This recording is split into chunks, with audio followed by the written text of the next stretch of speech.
6:29 in the morning at Ataturk Airport, Istanbul,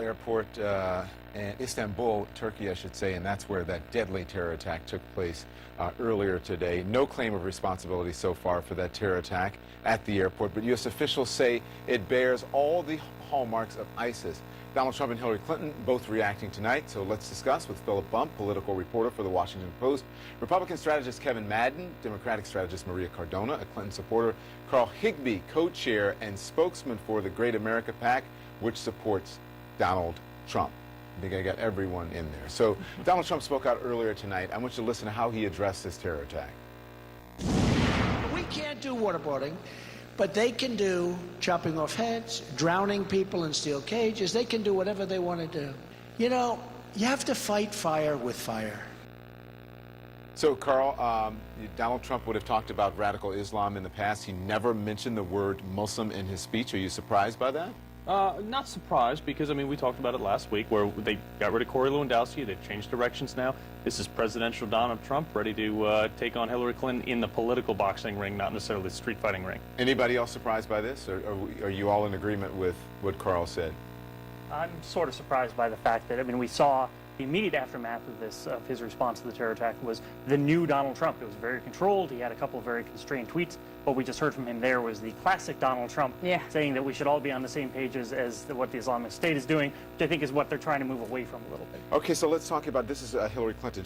Hillary Clinton released a statement saying the attack only strengthens our resolve to defeat the forces of terrorism and radical jihadism around the world, and it reminds us that the United States cannot retreat.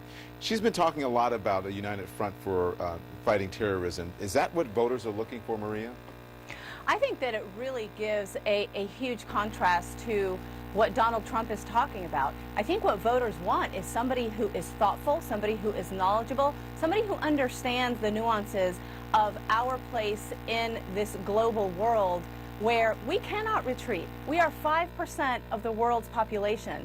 And in order to fight terrorism, we have to engage our allies and partners overseas and around the world to help us do that. And I think voters understand that. And you also saw in Hillary Clinton's statement today other things that were in huge contrast to what Donald Trump said or didn't say. She talked about NATO. She talked about how this attack was on Turkey, one of our closest NATO allies. She talked about, again, having to understand that we have to bring in our allies and our partners in the Middle East closer so that we can work hand in hand with them. These are things that Donald Trump never talks about, and that's why you have Hillary Clinton now really rising in terms of who people trust on the issue of terrorism. Go ahead, Carl. Well, Donald Trump doesn't talk about that because it doesn't work. Engaging our allies. Look, Jordan went on a campaign when they burned their pilot, and it did virtually nothing, and they used almost all their munitions. We just can't rely on our allies to this. We have to step up and do it, and Hillary Clinton, I don't believe, is going to recruit the assets domestically for us to do that. You're saying it doesn't work, but let's put up this poll, and I'm going to ask you about this, Kevin. This is an ABC Washington Post poll, because there was a point where people believed that Donald Trump was better on terror than Hillary Clinton. That is not happening right now. 50% to 39% in favor of Clinton. The gap has widened since the Orlando terror attack.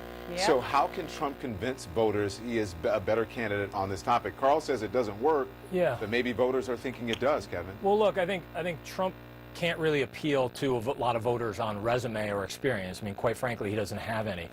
His main appeal here is this sense of clarity, and by extension, a sense of strength that he offers voters. I think that was part and parcel with what he did today with his response immediately, which is very quickly define it as terrorism, then offer people a blanket promise of how he's going to confront that terrorism. And again, you alluded to this earlier, Don, too. I mean, it is a perfect study in contrast between the two candidates, because Hillary Clinton, I think she's calculating that her appeal is going to be on this idea of having a stronger temperament and being more level-headed. Her response also referred to the need for cooperation amongst allies. Then that is speaking to her resume as a Secretary of State.